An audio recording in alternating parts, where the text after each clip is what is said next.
Ayan guys, parating ang pamangkin ko na aking susurpresahin. Ayan. Ayan. Ayan na siya, papasok na po siya.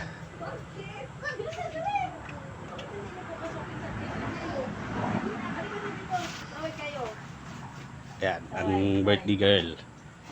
Ayan, papasok na po ang birthday girl. Happy birthday to you. Ayan naman siya, happy birthday. Happy birthday, babe.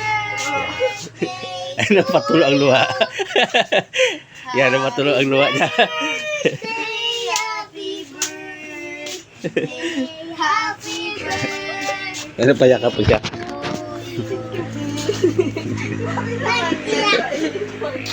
Nagtiyak pa to. Nagtiyak siya. Ayan, buksan mo yung ano. Tawagan mo si ano mo. Si-share mo pag gusto nyo merinda dito. Kaya namin nag-alis. Ay, hindi ko alam kasi dapat sinabi yan. Surprise gani. Ah! Ayan yung mukha niya. Ay, nako. Napayak mo siya guys. Na-surprise pa kasi siya. Ayan. May pa-surprise talaga. Hindi ko na-expect yun ah.